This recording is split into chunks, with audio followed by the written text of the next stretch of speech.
Hi, here we are, third live stream, and I'm joined today by Zachary Whitney.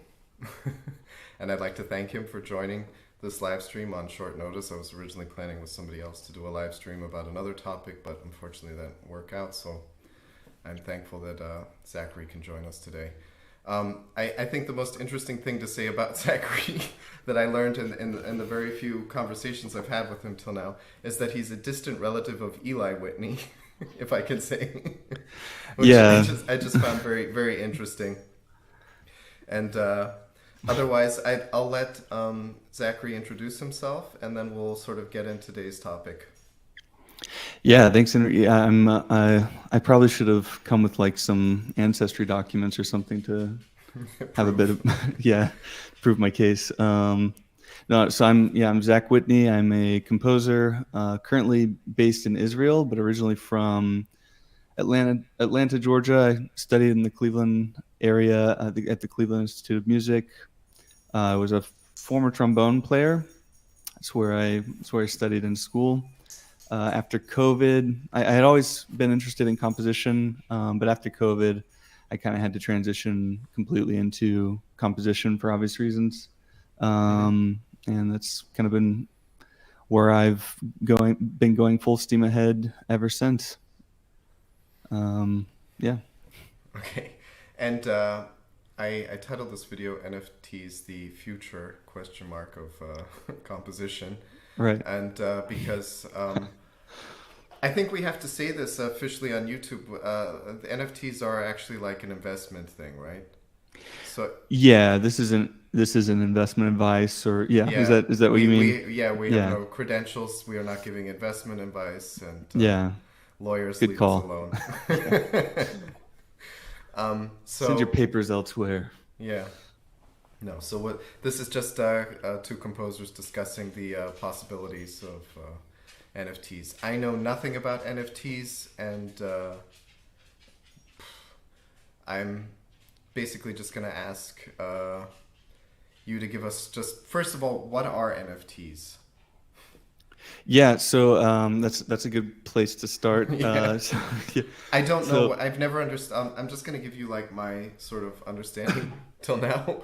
sure, yeah. It's sort of something that's sort of I'm maybe this is rude to say, but it's sort of surrounded by a bit of like mockery and people don't take it seriously, and that's sort For of sure, how yeah. I've interpreted. I'm not quite sure what it is, and other than I've seen people like Mr. Beast or whatnot pay exorbitant amounts, and then there's like meme Mm, posts, well, and it's worth nothing now, that sort of a thing.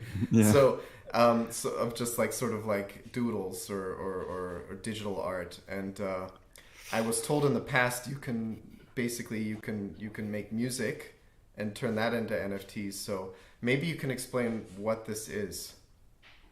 Yeah, I mean, so first of all, I just in addition to the investment disclaimer, I'm not an NFT like disciple or anything like that. I'm a composer who found the NFT space in fall of 2021, and that Okay. was kind of when I started checking things out. But to your point about the mockery, a lot of I would say I don't know if it's a majority, but definitely say a large proportion of NFTs are worthy of mockery. They're, Okay. they're, it kind of gets into like collectible territory. Well, not kind of. It is literally like, would you buy vintage Pokemon cards or baseball cards or something like that? I personally wouldn't. I don't really value them that much. But that's kind of where a lot of the NFT space um, is concerned with generative art, and we'll get into some of these buzzwords. But yeah, so what an NFT is? First of all, it stands for non-fungible token. Okay. Um, so the token part of it is pretty simple to understand. It's just a cryptographic signature. It's a series of I guess technically ones and zeros, but with like modern computing, it's like letters and numbers. It's a serial number, I guess you could think of it as. That's attached to the Um, artwork. yeah, that's attached to an asset of some kind. Most of the assets in the NFT space are digital assets, and we'll talk about why that is. But it has to do with transferability and things. If you're someone who's in the NFT space to kind of buy low and sell high, like you're more of a house flipper. You Okay. don't want something that you're gonna have to wait for it to arrive and then send it to the next. You know what I mean? So, um, but so that's the token aspect. It's a cryptographic signature that's attached to some kind of an asset. The non-fungible, um, so fungibility is referring to the ability to transfer value between two items. So I mean, the easiest example is something like a dollar. Um, Hmm. you get a dollar, it's a little crinkled or maybe some mild poop stains on it or something. You want to exchange it for a nice crisp dollar bill. Assuming it's a Federal Reserve note, the value of that dollar will be the same as the other dollar. They're fungible. Okay. Same with Bitcoin, same with Ethereum. Most currencies are fungible. Something like I don't know, a vintage, autographed Eric Clapton guitar is not going to go for the same. Is not going to be the same value as another guitar that's the same model. It could even be like the same person made it. It doesn't really matter because that guitar belonged to Eric Clapton. The value is going to be immensely greater. What that value is, it's up to someone who's The gonna, market or whatever. yeah, to who wants it, the highest bidder. But those two items would be non-fungible. And so when you're creating an NFT, you're attaching a unique cryptographic signature to a particular asset, and then if let's say you were to, um,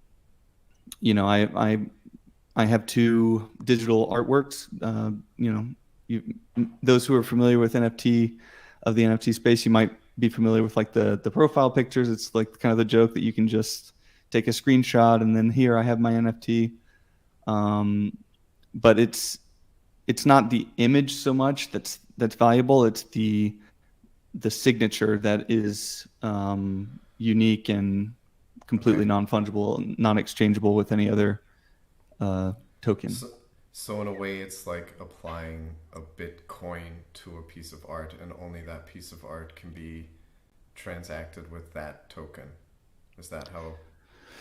Uh, Or so did I understand nothing you just said? well, yeah. So this is the problem with explaining NFTs is you kind of have to explain what it's based like The blockchain. how it works, which is Okay. it's being minted on a blockchain. Are you familiar with that at all, or? Phew. Yeah, Um, it's been explained to me many times, okay. and I've just sort of like drifted off. Well, Yeah, it's up to you how like I'm not a crypto expert or anything. Like I think maybe it would be interesting to just deal with the precursory information and then we yeah, can extend it sure. to like music. But yeah, so the blockchain is it's a chain of blocks, but each block is basically a collection of metadata, in the case of like Bitcoin or Ethereum or I mean, that technology has been extended to a lot of different industries for obvious reasons, but it's basically a record of transactions. So Mark paid Henry paid Zach, X amount of dollars, and it kind of keeps a running tab on who owes who, or who has what amount of Bitcoin or Zach coin or whatever. What, Yeah. it doesn't really matter what it is, but it's a running ledger, and the way that it's kind of changed, God, it gets into like hashing and stuff like that. I'm not sure how far you want to go No, with we it, don't want to but go that. We want to yeah, just focus on the music aspect. yeah. But Basically, it's it's a way of organizing information in a decentralized manner. yeah. That's I Okay. think people can look into that further, but that's the best answer, I think. Okay. And so when you're minting NFTs, you're minting that token on the blockchain. So it's typically going to be on something like Ethereum.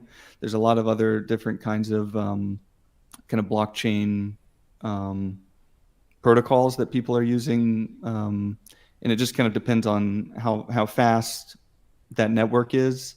Hmm. Something like Bitcoin isn't good for minting NFTs because it's extremely slow. Um, lead me on if I'm kind No, of, no, no, no. That's fine. yeah. I'm just trying to absorb roughly. So, when did you decide that you wanted to start? So, how did you get involved with NFTs, and why did you decide to get involved with NFTs? Yeah, so I've been trading, like I've been aware of kind of crypto space since 2017 or so. So I was already kind of interested in the potential for blockchain technology for um, I guess kind of the cutting out the typical um, comment that it is made, is that it's like cutting out the middleman. It's allowing artists or whoever to take ownership of their work, or simply to cut costs. Um, so I was already kind of interested in it from that point of view. And once I heard about NFTs, I kind of looked around and saw what was there. Didn't really seem like a whole lot of fine art, unfortunately, back when I was joining. Right. But If I can briefly interrupt, that was sort yeah, of like sure. my main turn off when I heard about it like 2 years ago in the middle of Corona, when like if you were an artist or a musician, there was basically nothing to do but cry yourself to sleep every night. But um, a friend had told me about NFTs and you could put music on. It just sounded so complicated to me, and I thought. And then when you looked up like the list of NFTs, it's like, well, is there really a market for like a composer who writes classical music or somebody who does, as you said, fine art? And then my other Yeah. question was, well, when it's sold to someone, or can it be that more people can buy an NFT? Um, so once someone owns a particular NFT, that's it. They're the owner. They can So it's resell like it. their copyright or whatever. Yeah, it's their property. Yeah, and Okay. So if it's somebody wanted to reproduce the image, then they'd have to, so like copyright again, they'd have to license, or they'd need their approval to reproduce the image or whatnot. yeah. So that, I mean, in that's again, I'm like getting into legal territory. I'm not so well versed, but I think like there are like NFT lawyers. There are people who represent it NFT just lawyers. because. So I guess one way to kind of simplify things, and all an NFT is a certificate of ownership. So Okay. like you buy a house, you have the deed. You buy a Mm. car, you have the car title. Um, that's all it is. And so um, I guess that's why I was not so. You talk about the mimicry of the NFT space. That's why I was a little bit more open minded with it, because yeah, there was a lot of what's your policy on cursing? Maybe not so. I, Yeah. maybe I should have talked about it. Um, Yeah. a lot of That's junk. more. Well, I don't. I'll crap or Yeah. HIT. Yeah. A lot of low quality stuff in the beginning. I think um, my kind of impression of why that is that, like, in the early days of maybe computers, you had to know a lot more about what's going on under the hood in order to Hmm. operate a computer. Maybe that's not true, but basically the usability of this space has taken a very long time to get to a point where now you have like marketplaces like Foundation or Super Rare, where it's set up so that you don't really have to know, you don't have to know what an NFT is, you don't have to know about blockchain. It works like any other market. You post something you want to sell and somebody buys it. And um, they put a automatic code or token on whatever you're putting up online, or um, so what do you say I'm an artist and I have an MP3, or I have a video or a digital piece of art I've made, and I put it on this platform. You said Foundation, I think is what you said. Mhm. When I put it on there, does it like automatically generate a token that's accompanies that work of art, or Something, so a place like Foundation does, they in fact, many of these marketplaces will have kind of like a minting tool in the marketplace. Again, so it's a lot more user friendly now. Um, and yeah, they'll basically create your own smart contracts. They'll create a token. All of this includes what are called either a fee to, like a minting fee to the platform, the actual processing of the data, and permanently uh, placing it on the blockchain takes what's called a gas fee, because the miners who are working the network, they have to get a cut in order to, that's basically why yes, they're doing what they're doing. forget about this aspect of crypto, the Yeah. mining. Yeah, I could have maybe organized things. So, I mean, yeah. So basically, you have the decentralized blockchain, but because it's decentralized, you have a bunch of people called miners who are incentivized to maintain the blockchain Hmm. by processing transactions using their own using their own computers, which takes electricity, which takes different resources, and so they're compensated in what are called gas fees. Okay. Um, yeah, again, I think maybe keeping this light and just people can do their own Yeah. research, but that's the gist of it.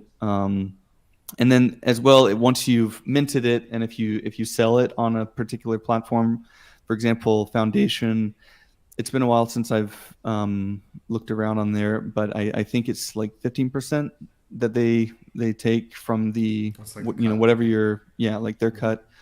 Um, and that's it. The rest goes to your wallet. So that's maybe another thing to talk about when you're creating NFTs. In order to get the funds, it's typically in crypto. So you have to have a Okay. wallet that can accept crypto. And I typically would go ahead and either hold it or cash out, because I was in need of in need of the Money. money at the Yeah. time. Yeah. Okay. But that's basically it. It's a marketplace like anything else. um, and it But then Yeah. when you sell a piece of music, this is my always been my question, because you have like laws. I'm not quite familiar with the U.S. laws Right. anymore, but like in the EU for copyright. So the rules with copyright is that it's just the artist owns the copyright in Europe, um, you know, till death, and then 70 years after death. That's just the rule. And then my question is, well, how does, I don't know, say somebody buys your piece of music, or I don't know how exactly music works. I sort of get how pictures work, but how music works if they buy your music, because obviously it's not the same with a painting. In real life, if you buy a painting, it's yours. The artist, maybe they have the right to sort of reproduce copies or pictures of the artwork that they painted, but music is sort of a thing, like once the music's written, then as far as I'm concerned, the copyright law in Europe is it belongs to you permanently. You are the copyright holder. For the NFT. No. Without For just in the real world, because I'm trying yeah, to. sure. Then how does this jive with like real world laws, or is it a gray zone still? So when you're selling an NFT, it's its own thing. Like I'm still registering my pieces with BMI. Like they're still, I'm still owning my copyright separately. When you're Or selling an you own the NFT. notes, you own the sheet music, and then that particular recording is an NFT. That sort of a thing. So not even that. The NFT is just the token. Like that's yeah. So you can kind of craft it as you want. If Okay. you're selling an NFT, you can include IP. You can include you are the holder of this NFT has the right for synchronization for performing a performing license, whatever. Remixes or whatever. Yeah. Yeah, you can kind of tailor that as you want. But I typically don't do that. I just copyright them as usual, and then when I sell an NFT, it's typically accompanied with some kind of visual element. So it's kind of its own thing, and that's so it doesn't really conflict with the idea of retaining your intellectual property or your copyright. Does that kind of answer your question or? Yeah. Yep, Okay. yep, yep. Now Yeah. we've got our first question, and I'd encourage the few people watching to throw in a question now and there. It makes the conversation all that much more vibrant. Yeah. So I'll just read the question there. It's the only thing NFTs have in terms of a future is being seen as a scam. This is another hater. Extremely disappointed to see you peddling NFTs, and I will be unsubbing. Okay, goodbye. I don't know. Yeah. I'm Well, I guess I that they didn't get my disclaimer in the beginning. I'm not pushing NFTs by any means. And I'm also not a collector, so I think I want to make that distinction to save your subscription count, if I may. That's fine. Um, As people will, I don't. You should leave. I don't yeah, want him to it's subscribe. a bit But bizarre. no, I but think I think that's sort of the visceral reaction people have, and I was expecting that. And I think the point I want to get across is sort of like, first of all, if you're a composer, let's be realistic. If you're not a big name and you don't have prestige, behind you, and you don't know the right people, how are you going to make money? And say you're a good composer or a halfway good composer, you need to find ways to make money. So I'm not saying NFTs are what I would support. That's why I'm having a discussion with you today, because I think it's people need more options than just the typical. You graduate from your prestigious conservatory and hope you meet the right people and meet the right management apparatus that supports you. But to be honest, it's a very hard career. Like most artistic careers, it's not like being a lawyer or being studying business or being an engineer. I mean, those are hard to learn, but once, that's the depressing thing about being a composer. A lot of us spend 10, 15 years getting really good at our craft, and then we have virtually no idea how to make money after we finish school. yeah. So I think any option that might have a hint of supporting us, the artists, needs to be entertained at the very least. And I will be full honest with my subscribers. I don't care about the last guy who said he's on subbing, but I'm not somebody who owns any crypto. I'm not somebody who understands crypto. I don't own any NFTs, and I don't understand NFTs. That's the point of this discussion is I'd like to understand what it is and how maybe some composers can make money off of it or not, and I think that's the Sure. value of this discussion. Yeah, and I want to second that. I mean, I also don't own any NFTs. I'm not a collector. I'm a composer who saw the NFT space in many ways in the same vein as one might have seen, the the promise of becoming a publisher on Tin Pan Alley and back at the end of the 19th century. So Mm-hmm. it's there's a to bring up, I mean, to kind of address that last person's point, it is an incredibly, it is a form of investment like anything else. It's Right. very risky, and the people who are making money collecting them, um, they know something that I don't, and I don't want to assume that risk. I don't, it's just like trading the stock market. The idea is that you only play with money that you can afford to lose, and I don't want to go too far down that road, but Well, yeah, if just I could briefly to interrupt, clarify. I mean, but it's if you think about it, it's like on some level, if you're getting involved with a publisher, they're going to take a cut, and the publisher is taking a risk on you, or I don't know, the label. Let's say a label as a Right. musician. A label is taking inherent risks when they sign on a musician. And the reason why there are a couple of big labels is they understand a few things that we don't. And they also have huge capital to sort of push a name out. And we can have a discussion about if a lot of people are worthy of their name being everywhere. But that's just the way the market works. So Yeah. if there is some way to sort of subvert the system, I don't think that's a net negative. And I mean, Yeah. as with any investments, if you lose money, that's investments. You could lose money on the stock market too. This is how Sure. I Yeah. understand it. I mean, obviously, Yeah. I'm not an And expert on NFTs, and we are not financial experts, so don't take our advice. exactly. Yeah. And yeah, I mean, yeah. So the publishers, the people who are, they're taking often an enormous cut, but that's, yeah. I mean, we can talk about how, I mean, there are certainly some horror stories of, deceptively written contracts and things like. I mean, that there are plenty of, I'm not denying that, but so if you are taking on that responsibility of essentially being your own publisher, it comes with its own risk as well. And so that's anyone who is kind of taking on the role of producing an NFT as a musician. I don't only produce NFTs. I'm a film composer. I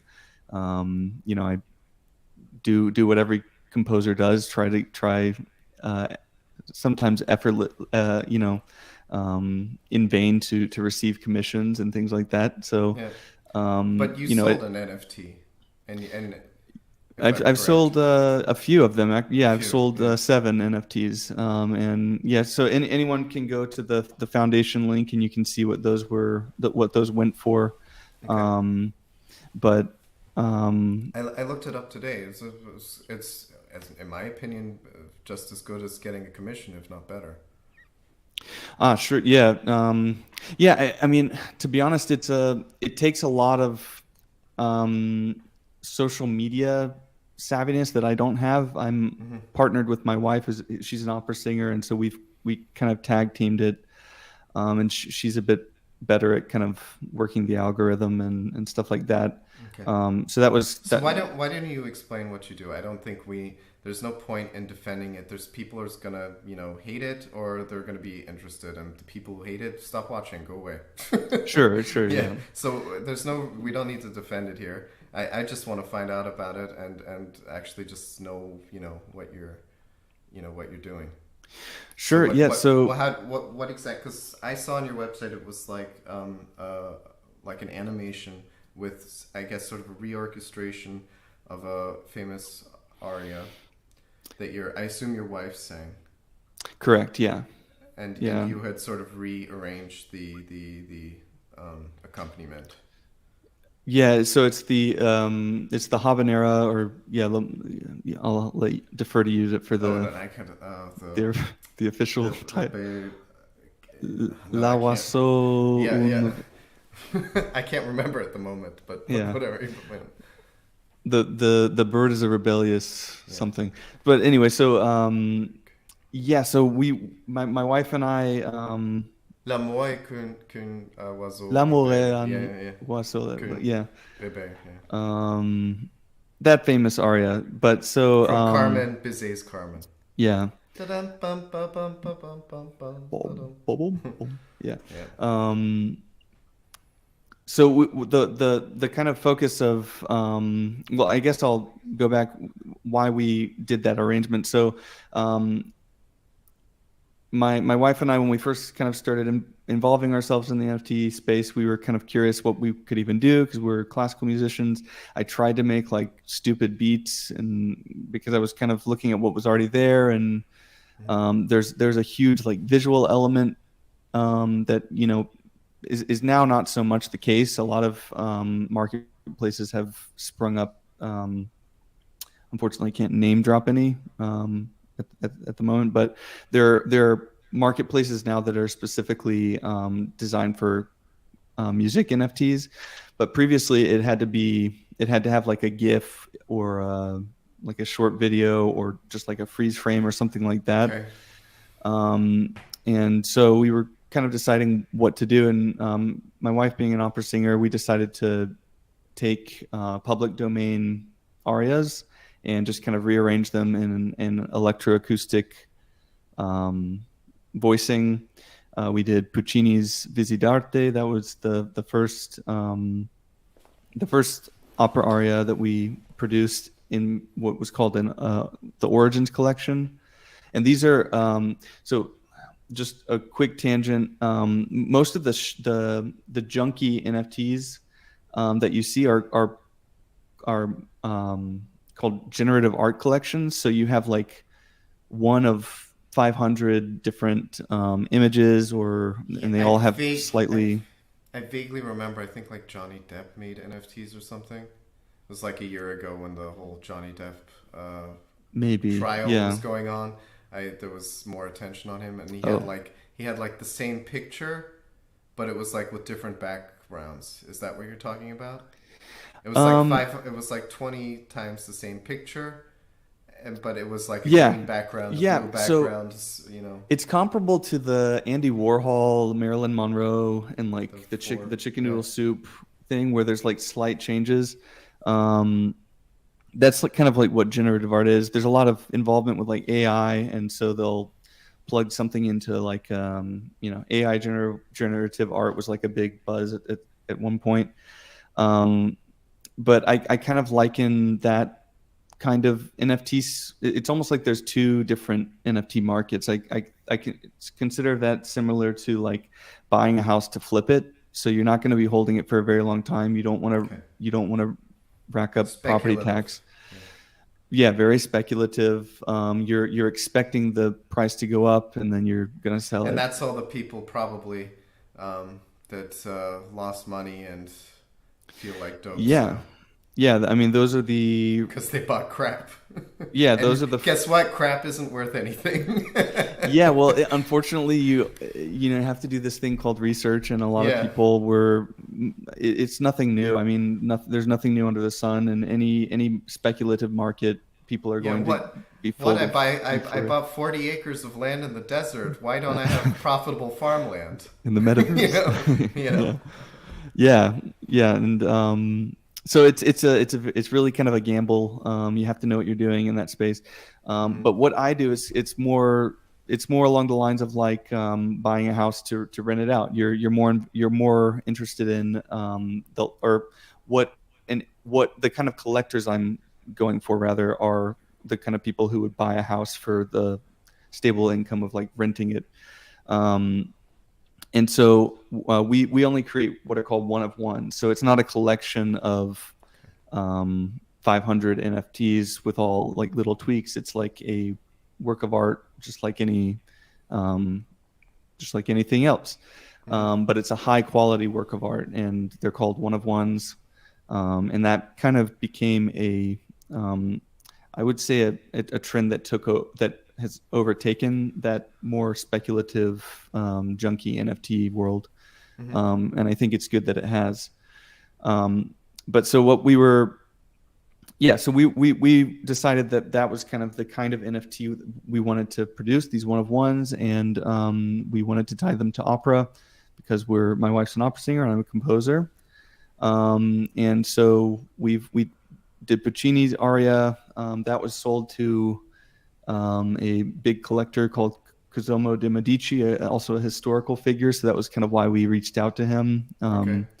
The Medici family is like the reason that Bel Oh, it's a Canto. Medici. What?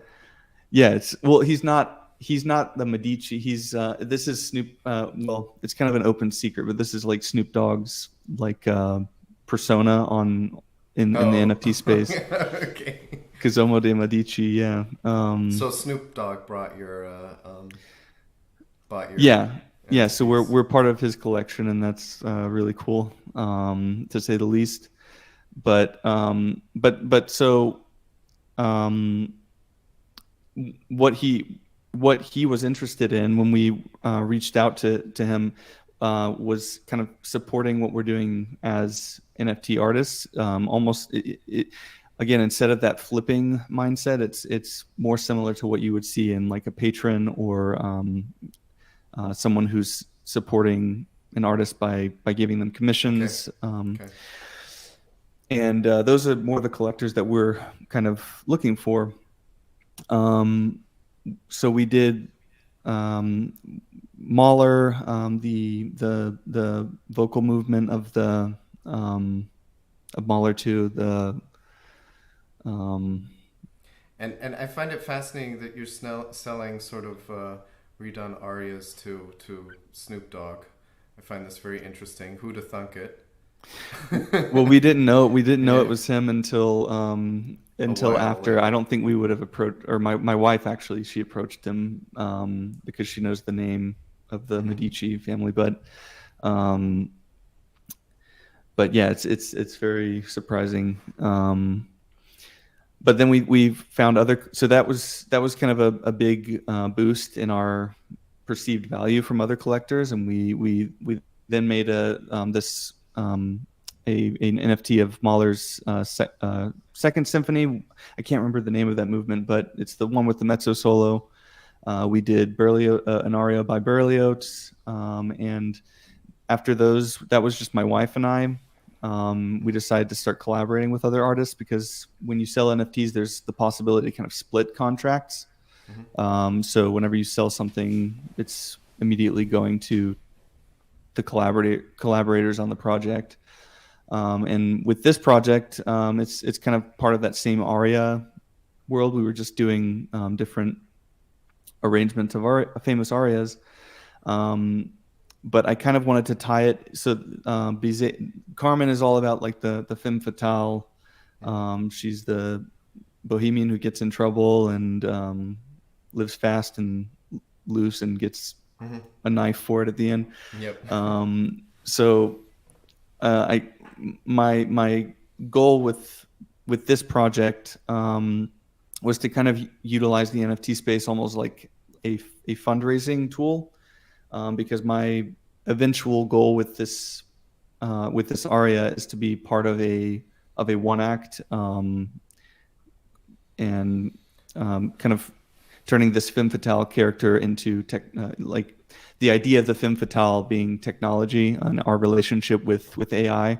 Hmm. So it's kind of in development, but um, I really see kind of selling NFTs and extracting value from a single work. So just for example, um, if a composer could write a piece of music and publish that piece of music, say they take the score, they if they have the time on their hands, they write out like, I don't know, 3 or 4 handwritten, like, um, you know in the composer's, Signatures or whatever. yeah, signature. It's like a really special score. You can mint those as NFTs and send them to your collectors.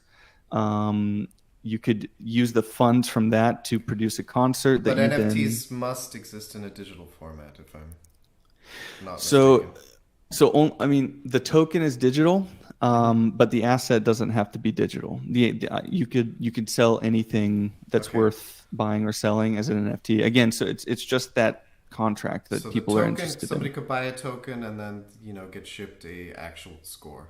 That's sort of Yes. that Yeah. is that maybe there's a digital scan of it, but the original is connected to the digital token, if I'm It, yeah, could exactly. be. And one of our collectors named Block Muse, he's a really an amazing collector.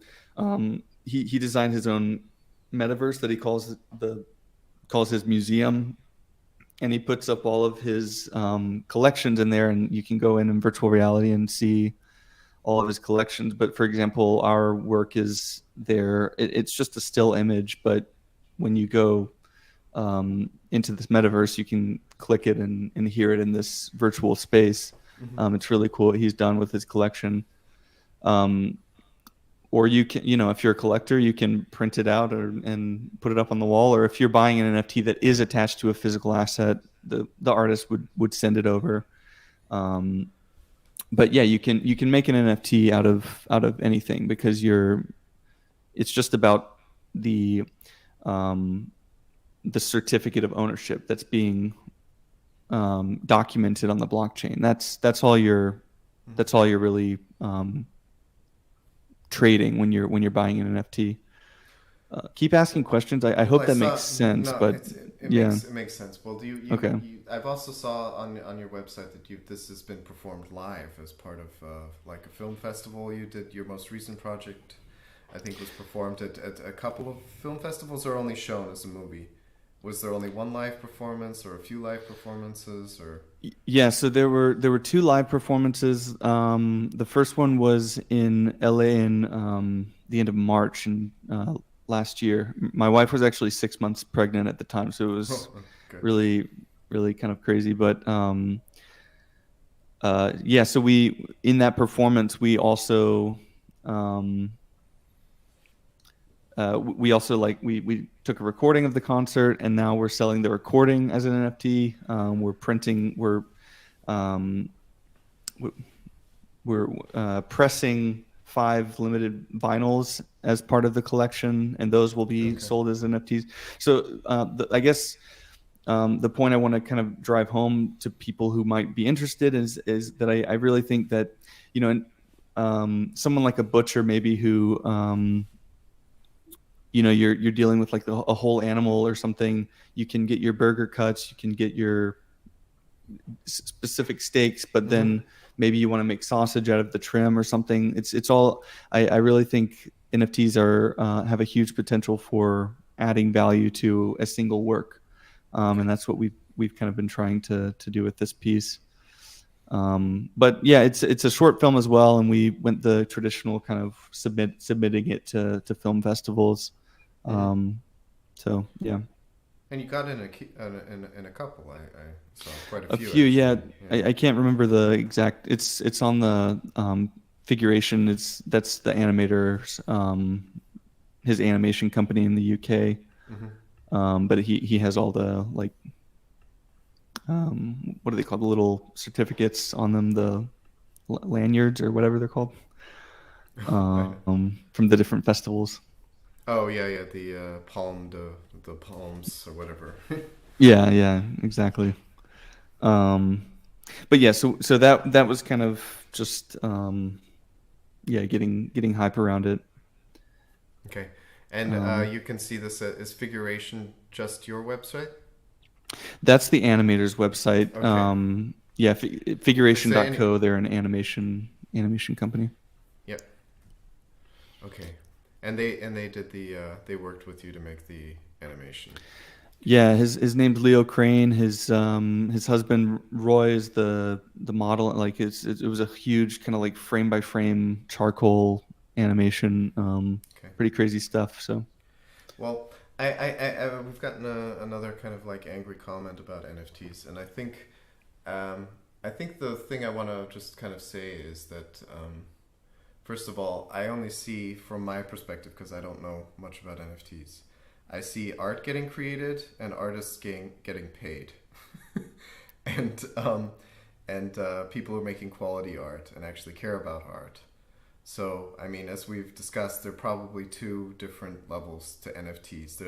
There's the meme joke NFT, where people lose money, and then there's actually people who seem to care about art and are getting different mediums together to create new pieces of art. And I'm not, you know, I'm I'm sure this is not incorrect to assume that this project exists due to NFTs. Is that correct? Correct. Yeah. In fact, the animator I wouldn't have met if it hadn't been for the NFT space, and that's true of a lot of artists that I've come into contact with. So what's the problem? I mean, I don't see a so problem. yeah, I mean, I'm Yeah. just somebody who's interested in, and I'm seeing a market that, honestly, I think this is another thing that might be interesting to just sort of touch on. What's going on in the composition market at the moment? If we're honest as composers, other than outside of film music, what is like really going on that's vibrant? Because for the most part, it's like weird avant-garde stuff or stuff that gets grants from the state that's very strange sounding, not quite understandable, maybe political or not political, but it's not giving like it's a few people that are chosen by, let's say, the intelligentsia or sort of like either through the universities or through the state grant system, whichever country you live in. I'm sure it's pretty much the same everywhere as far as I've experienced. It's very strange stuff that gets state grants. What's other than that, those concerts that 5 people to show up to who wear turtlenecks and stroke their goatees and think it's very profound. Other than those concerts, what's going on in modern composition at the moment? Because 200 years ago in Vienna or Paris, I think about 70 to 80% of the concerts were concerts of music written by living composers. That's not the case anymore.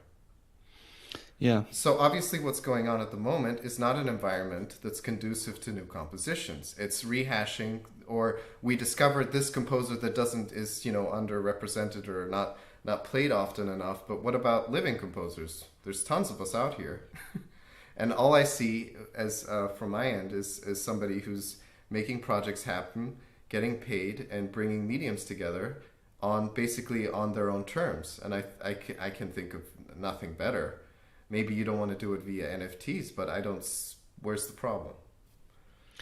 Sure. And I think yeah, I mean, we should be encouraging other composers. I mean, look, I don't compose. I know that you don't either. We don't compose in the style that is I guess all the high, the status quo, or the status quo, what the intelligence prefer. I think we're reaching the point where nobody knows what the status quo is anymore. That might be true. Yeah, I think you're right. I think but at the moment I'd say it's like they're going sort of in the minimalism direction. I think more and more to get more people in the seats, right? Because minimalism does draw a bigger audience, but at the same time it's like where the types like Rachmaninoff don't exist anymore.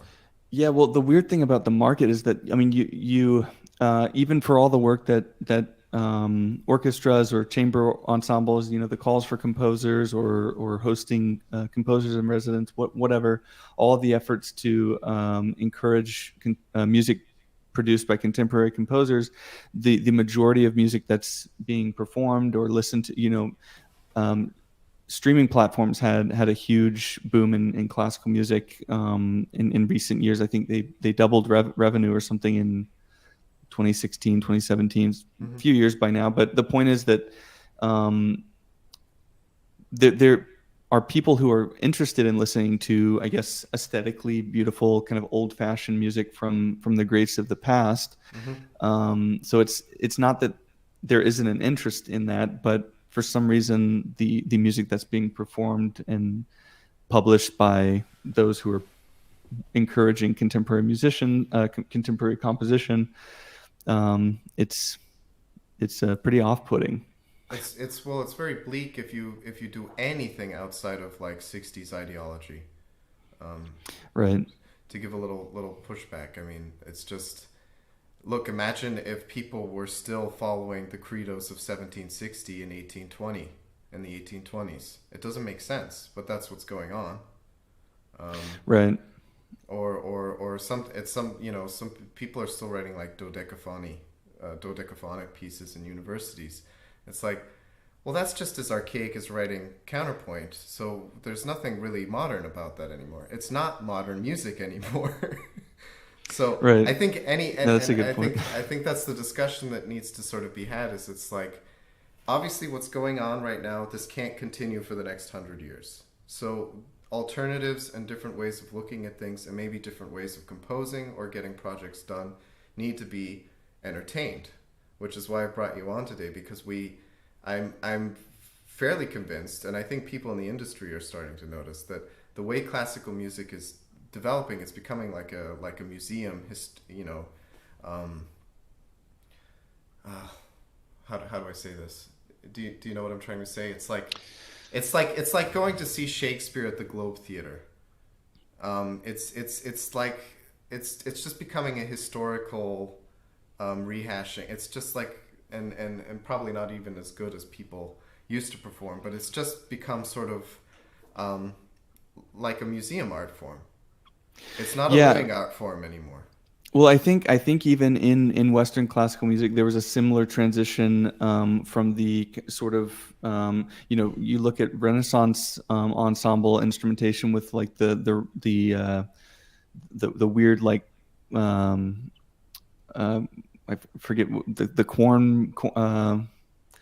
the really buzzy like precursor to the bassoon, Oh yeah, yeah, crumhorn. That's what Crumhorn, yeah. so there was a period where that was kind of the norm, and all I studied early music, and there were the early music ensembles at Case Western. Um, so I mean, yeah, people still preserve that music. I have no doubt that Brahms and Tchaikovsky and Will live on forever. will There's live nobody on. saying yeah, But but I think still, yeah, you're new right. stuff It is. happens. Yeah. It's like it's like going and seeing a living museum, and There's I no think I was not saying that was a problem. I'm just saying that we're lacking a living art form, and this is something I'm going to have to discuss in either future streams or in a future video I cut together about basically the question of what exactly classical music is at this point, because I think the definition just classical music reduces classical music to a genre when classical music is, I don't know, where does classical music start? Does it start with Gregorian chants all the way up to boulez, you know? And that's yeah, absurd. it's you a know, very wide that's a difference. huge, like 1,200 years of music is all classical. It's so I think maybe serious music or I don't know, but I think it's, and I also think there's just sort of difficulties to sort of figure out how to market and work with the genre. And people have to realize, we're not living in the 19th century anymore where your father is a court musician and you learn to serve under some sort of aristocratic court and then are taught by some master, and how things were like maybe in the 18th century and then 200-300 years before that you'd be taught by the church. Things change, and we've reached a point where okay, there needs to be a way to make money, because not every composer is going to make their money through state grants and or becoming professors. And Right, I and think we're nor both should they. Yeah. both the type of people who are neither nor, who want to sort of go that third route of maybe not being a professor and maybe not living from straight state grants. And I think Sure, and you need to be incredibly creative to sort of navigate that realm. yeah, and your recent video on jazz, I think brings into focus this exact issue. Is I mean, we need to be open to different modes of not only performance but also how we experience music. I think it was popular music. It was jazz that kind of led the way um, for classical music, for serious music to be um, taken more seriously in music publishing, in whether it's sheet music or recordings or being even broadcast. Um, so yeah, I think again, I'm not an NFT ambassador by any means. I am not trying to shove it down anyone's throat, and it's not exclusively what I do. But I think it's an interesting technology that can be applied to what we do as composers. And I'm interested to see. Again, I've met many visual artists. I've met many composers, and not a lot, but there are some out there, and they're not bedroom, people who, I can make millions of dollars selling a gorilla cartoon. They're not these people who suddenly drop what they're doing and decided to take up some kind of some kind of art form suddenly. They're people who studied in conservatory like myself, or like yourself, and saw it as just another marketplace like anything else, and another opportunity to pay the bills. So Right. yeah, that's my thought on it. Yeah, and I think my question is because I think we're sort of the generation that needs to figure out where things are gonna head from now on. Because if you're classical, I'm sure you're aware of like the sort of highway robbery that is streaming. So unless Yeah. you're getting like 700,000 listens a month, you're not making any money from streaming. And I don't even think people like Lang Lang get 700,000 listens a month on something like Spotify. Maybe he does. Maybe he gets like 10 million. That could be completely wrong. But let's say like a middle of the road, fairly famous classical musician. I don't know, Trifonov or somebody like that who's fairly famous now. I can't imagine they're getting like this kind of listens, obviously, that people like Taylor Swift or something are getting in a month. Obviously not. And you don't make any really good money as a classical musician from streaming. The only way, I think, is if you have like quantity, like tons of recordings you've been involved with, then maybe. But I think there needs to be some sort of creative discussion amongst composers of basically what to do, because there needs to be some way to sort of channel the 10 to 15 years of education that some, or 20 or 30 if people are older, that people put into composing. Maybe you're not sort of viewed as composing the correct way, whatever that is now, by the market.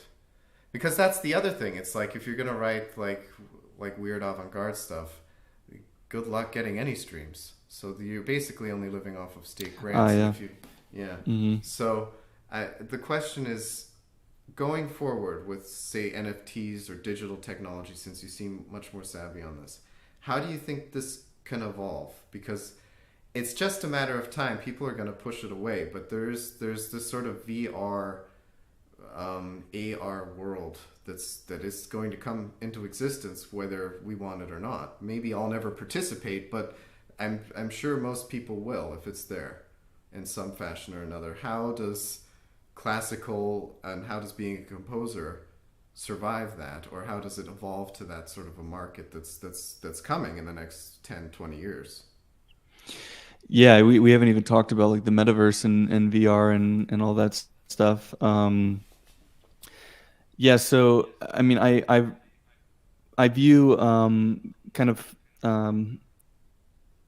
that aspect of it in very similar to how maybe Wagner wanted to produce like total works of art, and I think that the immersion that you can get from something like a virtual reality or even just augmented reality experience of music is really promising.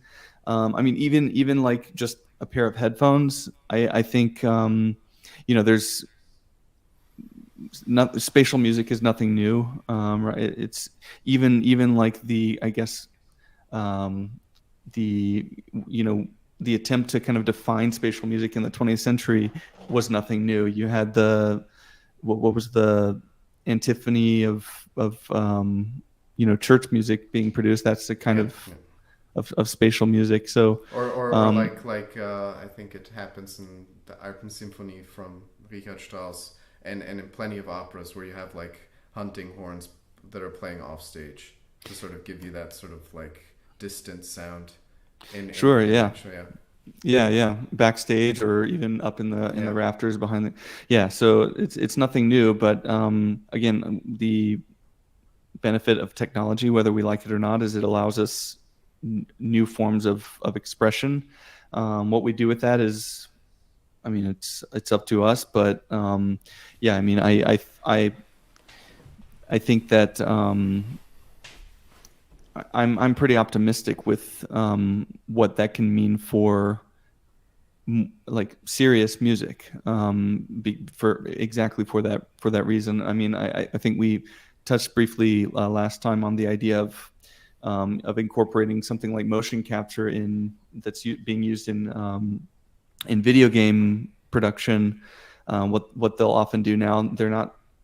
It takes forever to sit there and animate like every movement of CGI for a video game. So what they'll do now is just do motion capture on. There was the video game of all these famous actors who have been put in like Call of Duty and stuff like that.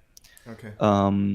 But imagine something like the Ring Cycle being produced in a metaverse setting where each of the opera singer, the Wotan and all of the various characters are there in real life. The dragon at the end is an enormous, terrifying dragon. And So you it's mean hard not to. In comparison to the sort of what we get, even if you have like really good staging at the opera, you need to take like a leap of imagination watching it. For operas like that, they're full of fantasy. Something like The Magic Flute is fairly similar. Obviously, there are easier operas like Marriage of Figaro, where the set pieces are quite more subdued, or Carmen.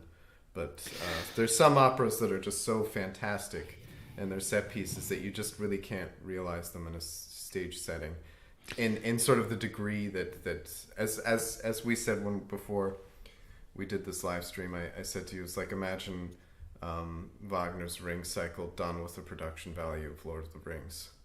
Yeah, exactly. Yeah, that would be incredible. I mean, like it or not, we've been incredibly desensitized to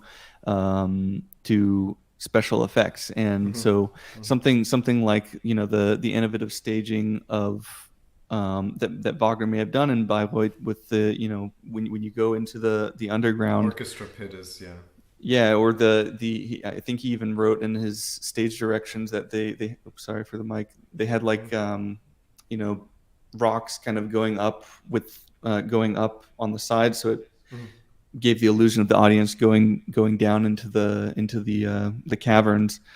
That would have probably been jaw-dropping back in those days. And obviously a lot of the early film stuff we laugh at. Even it's like the Lumiere brothers with the first the video, not the video, but the film of the train coming to the screen. That's just so sort of innocent, but apparently people freaked out. Yeah, they thought the train was going to hit them. And it's like we're in I mean, even like going back to like the first Star Wars movie or something like that, like we want everything entertainment wise to look as real as possible. And I think that classical music, a huge thing about classical music, obviously the music often will speak for itself, and it should speak for itself in terms of awe. I think there's something very special about being experiencing awe in an artistic setting, and whether it's the Dies Irae of Berlioz's Requiem with the 5 brass choirs or whatever it is, like this is the voice of God that's thundering down. So I think that's something that I really find to be missing in contemporary classical music. There's not a whole lot of It's stuck on expanded techniques, and their scores looking as pretty as possible.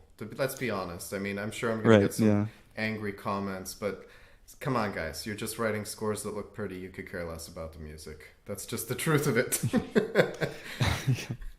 I don't want to be disparaging, but... Side note, have you seen those videos on YouTube? It's like the cat symphony or whatever, and it's notes in the shape of a cat. And it's but at least the 30 music seconds. Sounds like something. At least in those cases, the music sounds like something, even if the notes are manipulated. They'll like do like different ways that the stems are drawn. They'll take liberties. Yeah. No, I'm talking more about like the sort of like sure. expanded techniques, Yeah, barely yeah, legible sheet music, where like every bar has 10 things written on top of it of how to perform it and whatnot, and at the end it's just and water bowl. yeah. Yeah, Oh the yeah, that was the one I saw recently. Somebody yeah. slapping on water. Yeah, like Gimmicks. being the first to do everything. It's I don't Isn't know. that in the It's got to John run out at some Malkovich point. movie? Being John Malkovich, it's like the The tortured artistic puppeteer is our like protagonist of the movie, right? I saw that. Is that where they He find some becomes kind of John portal Malkovich, and yeah, then but he's a puppeteer in real life, the guy. And I I think can at the beginning of barely. the movie, he sees like this guy who's like he's got a puppet that's like this big as a bridge, and it's being puppeted, and he's just sitting and watching the TV, and it's all gimmicks. Oh, that's. I'll have to Yeah, because rewatch that. It's been a long it's time. because he's competing with this other puppeteer who's gotten all the fame, and he's sitting in his like shabby apartment, and he's saying it's all Because he's gimmicks. like the old school. Yeah, He he's old. follows like He's the like old a true school. artiste, and the Right, right, other right. guys. And that's it's sometimes when I see those scores, I think of that scene in John Malkovich where it's all gimmicks. Yeah, like, that's about right. Yeah. Um, yeah, there's gotta be something more to the equation. Also, the sort of integration of technology too. It's like it's the 20th century. Some people in this, the comment section will probably scream blasphemy that I say this, but where's the electric guitar concerto? Yeah, There that's were developments in the 20th century. Where are the 50 saxophone concertos? Maybe there are a few, but you never hear about them. yeah. I think Where's the jazz saxophone concerto? It doesn't exist. Ravel and Yeah. Why didn't the somebody take a 60s twist and turn that into a classical piece like people took sarabands and mazurkas and whatnot? Like the 60s dance twist. But as stupid as it sounds, it's related to something in real life. So I think now we've got like a new we're a new generation. And I think it's really important for us to decide where things go. And I got this feeling from somebody I talked to a while back who said, my teacher told me not to concentrate on counterpoint because I have to concentrate on the future. And basically what his teacher was teaching him was all the stuff he learned in the 60s. And I said, your teacher's going to be dead when the future comes. yeah. He's giving you his 60s dogma to follow, but you're the one who actually has to decide at the end of the day.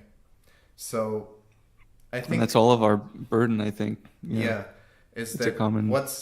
what's happening now? I'm gonna give it to in the 60s. It might have been radical, cool, different, something new. This is a whole new way of looking at composition. It's not gonna go forever like this. Hate to break it to you guys. And they're going to be the people who say music is subjective and blah, blah, blah. Well, if you're getting 2-3 people in the audience and that audience is going to get smaller and smaller, it's not going to continue. It's not going to continue like this. So we have to be creative and think of new ways to take things. So Yeah, and you and I are not going to be the deciders of that. It's a no, it's a global thing, and I'm along for the ride just like everyone else. And so I there's think not going to be a being Steve Jobs of composition that changes everything. exactly, yeah, Yeah. it's going to be something that we won't notice until it's here. But yeah, I'm excited for this technology and the direction that we can go. It's in its infancy. I don't think anyone could argue against that. But yeah, that's my interest in it for sure. Somebody answering to my little rant I just went on. Somebody wrote Jolivet wrote a great Ondas Martenot concerto. That weird electronic instrument. Yeah, Messiaen, I think was he the only one who Yeah, no, kind no. of Also, Stokowski. Do you know him? right? Yeah, He also he did used an it arrangement of Buxtehude Saraband. I think he used it with Ondas with an Mark. Ondas Martenot. Yeah, Ondas, Oh wow, however it's I don't pronounced, think yeah. okay. It sounds very similar to the theremin. But it's even like that. It was like the 20th century credo, whatever it was, missed so many by being insufferable snobs in the classical branch. They missed so many opportunities of bringing something modern and understandable into. I mean, it's great that you're using expanded techniques on basically the same orchestral instruments we've had for 300 years. The theremin was never adopted really into music. The Annes Martino is just sort of an obscurity. Electric guitar was only for pop music. The saxophone. I do understand, though, why the saxophone was never adopted in the orchestra. After working with the saxophone, it has no piano. It cannot play piano. It cannot play soft. Without it cannot. It's not a sectional instrument. It's only for solo, in my opinion. Mm-hmm. Yeah, maybe a version, an orchestral saxophone would have to stuff a giant something mute in a it. different mouthpiece. Yeah, a giant mute. Yeah, I mean, it's also interesting in the electronic music space. I mean, you see a lot of people going back to like that kind of analog, Moog or buying like stuff, Moog, the vintage. is it pronounced Moog? Yeah, Bob Moog. He's actually Okay. based in Asheville, where my parents live. There's a great anyone in that area, go check out the Moog Museum over there, and they have a factory and you can do a tour. But yeah, I think I like even in the electronic space, people are kind of wanting to go back to kind of that real sound of analog and tubes and things like that. I have a soft spot for that sound, like old Vangelis, or the sort of windy. It used to be Walter Carlos. Yeah, windy yeah. Yeah. The switched on Bach. I love that Yeah, stuff. those are great, man. It's so weird. Yeah. But it's great. I love it. No, but that's like effective. And I don't know if you know her score to what's the movie Tron, the first Tron. I didn't know that she did that. I know her music was used, like for example, in Orange, The Shining, and yeah, she was doing the Dies Irae, right? Clockwork Orange. Clockwork Orange. It makes sense that but yeah, I mean that's like an art form. Again, it's but like she a mixed resurging analog Moog with orchestra. And yeah. It's like one of those rare moments, and she wrote her own original piece, and it's just film music. And I saw a film review a few years back. I think it was on Red Letter Media, if you know the channel. Red Letter Media, like sarcastic, old, weird reviews of stuff. And Okay.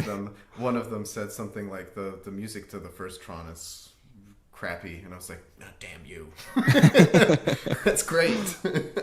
No, but I think Do you like a response video? Yeah. No. Why? About one sentence that means something to me and literally no one else. Yeah. Musica Universalis reacts to a video. A random review of the movie Tron. Yeah. No, but I just wanted to say, as far as compositionally speaking, the Moog worked really well with a real orchestra, and I think that's also another thing that never really was explored in sort of a live concert setting. That sort of.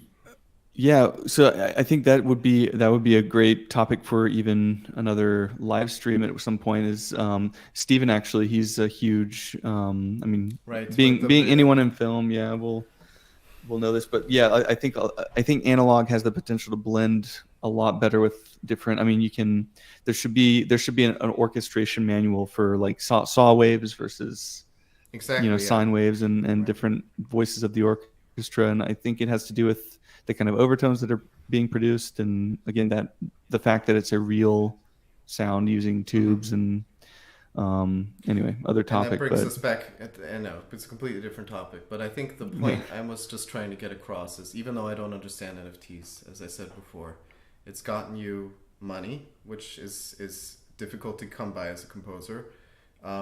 It's gotten you attention from fairly well-known people, even if they are going under pseudonyms or aliases online. It's gotten artists together to do from several mediums to sort of get a project. It's been actually performed in real life, so it's not just a digital fake thing. It's been performed in real life, and you've gotten into film festivals. As far as I'm concerned, you've understood it well enough to succeed with it, and I think anybody who's just going to discount that is their loss. So I think I'm thankful that you shared this with us and presented maybe a different thing, that it's not just all silly gifs that idiots bought for 100,000 that are now worth 20 cents. Yeah. Yeah. Yeah, it's not all that, and hopefully it will continue to not be that, because I think, again, I'm one of many artists who have spent a lot of time, a lot of resources studying the craft, and it's not a cheap undertaking by any means, and it's about time that it's nice to be able to, and there's still a lot of work to do. I'm not a PR expert, and Mm-hmm. you know, but When Bitcoin first came out, everybody thought, "What is this nonsense joke?" And then now everybody wants a piece of the crypto the pie. riches, yeah. Yeah, And I'm also thinking of, like, I remember all the way back when, like, the first iPhone came out, people were like, "Oh, your screen's gonna get all smudgy. My BlackBerry has actual keyboard." Well, now every phone has a really. touch screen. Yeah, they're So it's about to like that start thing, making yeah, folding. Yeah, yeah. No, but I think that's the thing. It's like, at the beginning, it still doesn't make that much sense to me, and I'll probably discuss with you in private and more in detail, because I'm sure people here understand the crypto thing. I've always felt like an idiot when it came to it, because it's been explained to me so many times, and I just every time kind of glaze over. But hmm I think the people who get it will understand. Will probably don't need your exposition there at the beginning. But I think the most important takeaway, as I said, was that something meaningful came out of the project, and something that was outside of, like, the typical, um, um, how do I say this? The typical paths you're supposed to follow as a composer. Either you get your state grants, or you become a film composer, or you become an arranger, or you become a teacher, that sort of thing. Is there anything I missed? Or you get commissions, but most sounds people about who are right. Yeah, composers know how difficult it is to get actual paying commissions. or bloggers, music bloggers, maybe. I don't Yeah, know. music bloggers, Some music. writing, yeah, consultants. So Yeah, any of the. Um, yeah, I mean, I think the important thing in going into this, we weren't just looking for, like, a get rich that would be nice, but things don't work that way, and that's speaks to why a lot of people, I think, got ripped off, why there's a lot of fraud in the space, because many people flocked to it thinking it was a way to get rich quick. hmm um, that's probably what we gave it a bad simply, name. Yeah. yeah, and we simply had something that we wanted to do. We want to. My wife is a performer; she wants to perform. I'm a composer; I want to compose, and I want other people to hear my music. If they don't value it, they don't have to value it. If they do, there's a way that they can support me and support what I do, and support my wife and my year-old son. So, um, yeah, regardless of whether or not it's easily understandable, I think many aspects of technology are not fully understood in order to be useful.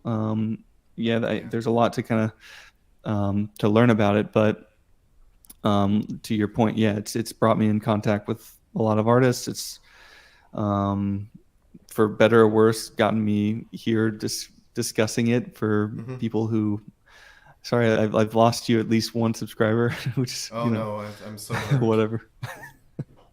Um, Okay. but I think the more you filter, the better.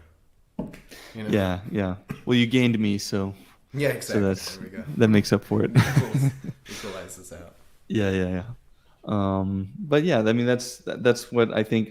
I think, regardless of it, whether it's the NFT space or the traditional market, I hope more composers will pursue that end of just trying to um, express yourselves in a meaningful way, and not necessarily just trying to make, to your point, pretty scores, or hmm um, yeah, to make music that's true to you, to get all hmm cheesy.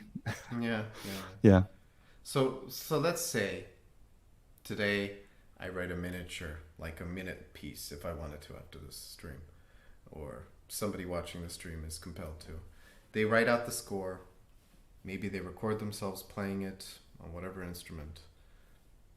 What steps would you recommend they take to maybe get into the NFT game before we wrap up the stream?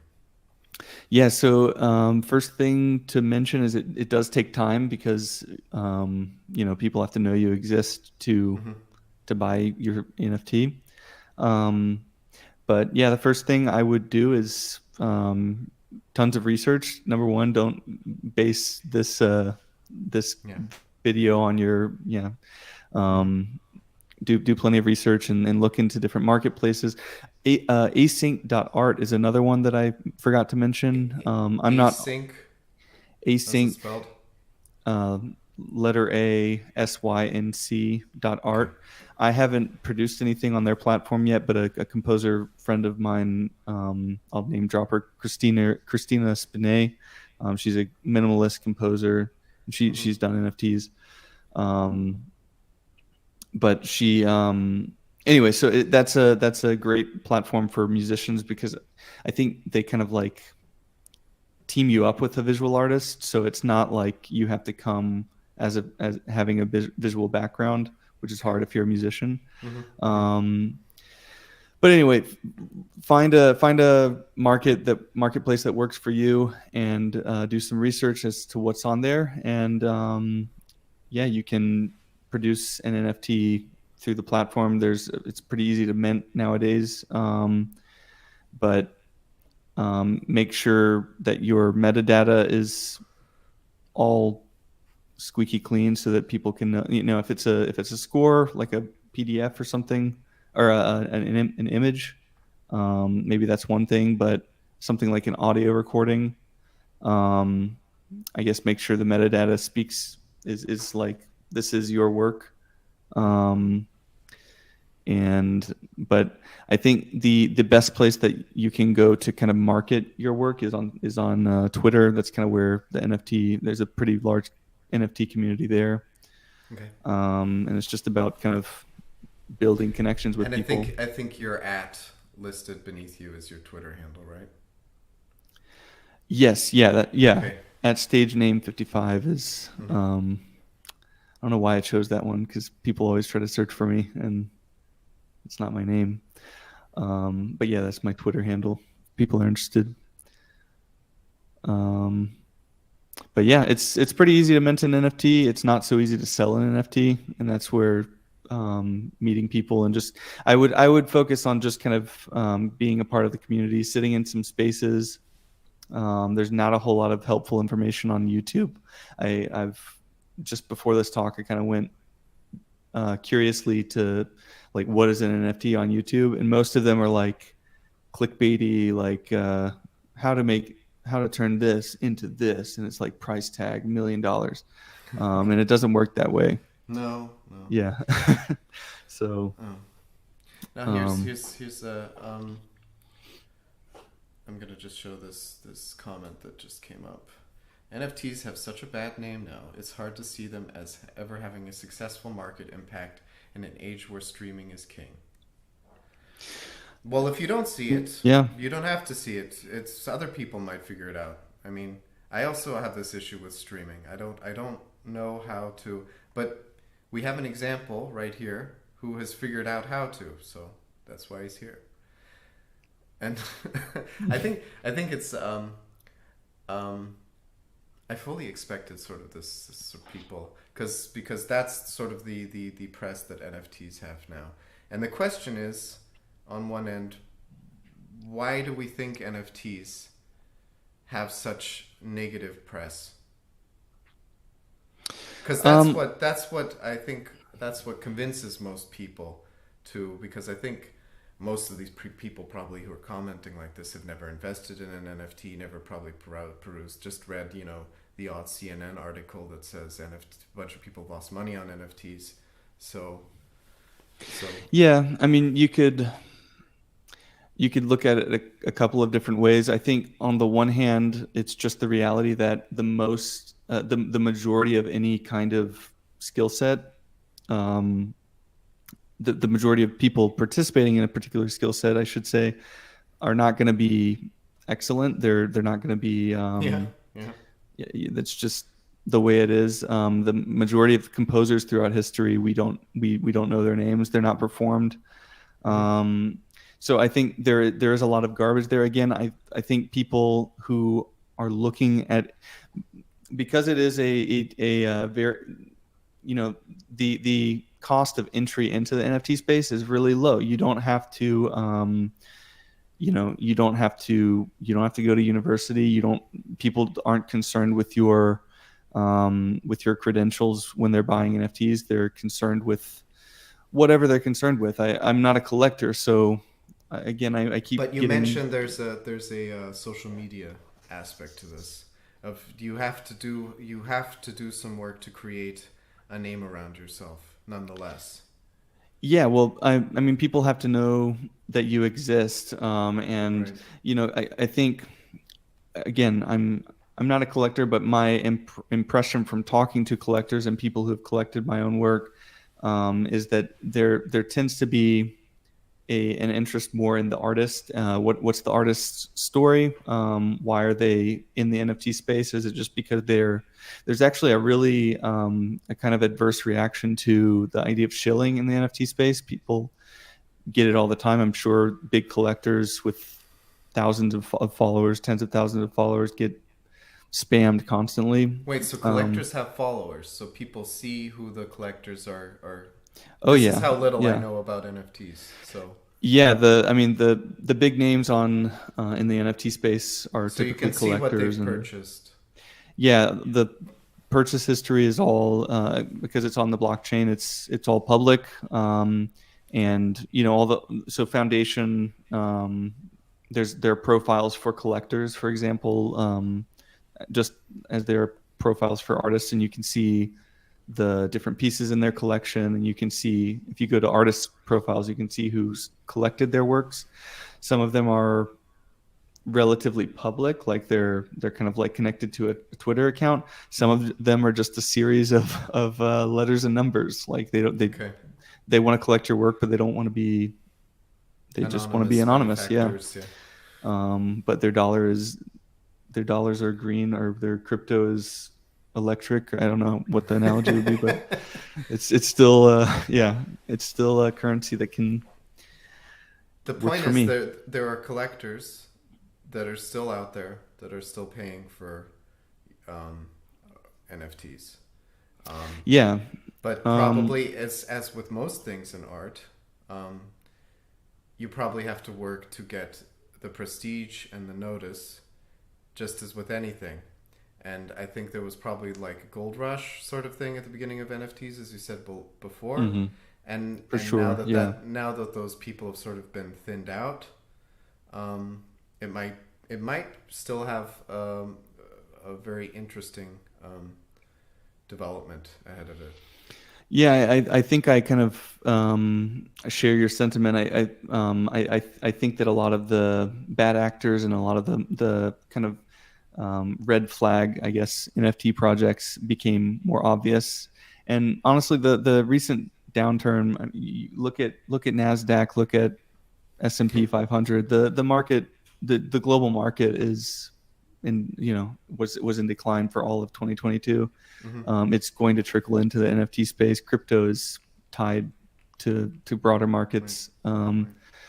Again, I'm not defending it or anything, but so I think a lot of that was kind of um, disproportionately like fanned by the media, but Hmm. I think also a lot of it was rightly, there was some justification in calling out fraudulent NFT projects and things like Yeah, that as you said that were before, the giving. crap, just Yeah, tons of crap. Yeah. and then so you have people like me who are taking it seriously and not trying to defraud anybody, Hmm. and then the impression is from commenters that You should check out um, his. I'm gonna. it's listed in the comments. So I'm sorry, in the description of the video is the link to the animation L'amour, rebelle. Yeah. And I'll also name drop Leo. He's an amazing artist. Yeah, follow me at stage name 55 on Twitter, and my goal for today is to double my YouTube subscription. I have 4 whole subscribers, so if we can get me to 8 subscribers, I can go to bed, sleep like a baby. No, but yeah, if you're interested to learn more about this stuff, if you want to talk non-NFT stuff as well, I'm not just an NFT artist. Feel free to reach out to me. I'd love to hear from any of you. And thanks for having me on, of course. Yeah. Yeah. No. Yeah. Thanks, Twitter, thanks. anywhere. You're a lifesaver. You jumped in at the last moment and gave me a topic I was expecting never to cover on this channel, but I think it's something that's sort of matching up with my sort of thought process at the moment, which is we need some sort of new avenues and new sort of suggestions and new ways of getting art out there and getting art supported, and especially in the realm of composition, which I think is so underappreciated. I mean, it's very hard. You can't do like an Instagram video like people do of them painting, doing like a mediocre sketch and get like 1 million views. And I'm sorry to say that a lot of it is like mediocre sketches. Yeah. But you can't really do that with composition. You can't do that same sort of. It's a very difficult art form to convey in our modern sort of swipe society, digital swipe society. And so if there's some sort, because the world is going to keep getting more and more digital, whether we like it or not, and if there's a way to find collectors and people who are willing to pay for your compositions, then that's pretty compelling and should be taken very, very seriously and listened to. So thank you, Zach. Thanks for having me. Yeah, I think that's been fun. I think is there anything else you want to, as they say, shill before we end the stream? I think that's it. Like, that's my latest project is the rebelle. I would have shared the screen, but the moment I share it, it's just an internet link. So if I do that, they could screw up the stream. So it's figuration.co is where you can, like, if you right after the video, it's also in the description. You can take a look at what he's worked on. Yeah, and the video is embedded in that link, so you can kind of look at all the festivals it's been to and learn more about the work. And if you really like it, you can support it, and hopefully it will help us to produce a one-act opera at some point. And it's called Electrifying Opera, I think, is your whole... Yeah, so it was an electrifying opera and figuration kind of like joint project. Okay, but your venture with your wife is Electrifying Opera, yeah. Okay, so that's, if people search the... where would they search for your NFTs? So we're on Foundation at Electrifying Opera. Yeah. Okay. Yeah, and we have an OpenSea account as well, but OpenSea it's an OpenSea. There's a lot of different stuff on there, but we're also on there. But I think Foundation is kind of a better place to see all of our stuff. Yeah. Right. Well, I'd like to thank Zach for joining us today, and till next month, that will be the last Thursday of the month, as always at this time. Thanks, Zach. Thanks for having me. I hope we can have maybe a discussion with a few of the other friends we've been talking to online composition in the coming months. But thank you very much. This is very interesting, and I think maybe absolutely give some of my subscribers some food for thought. So no, I appreciate it. Yeah, thanks for having me. All right. Bye.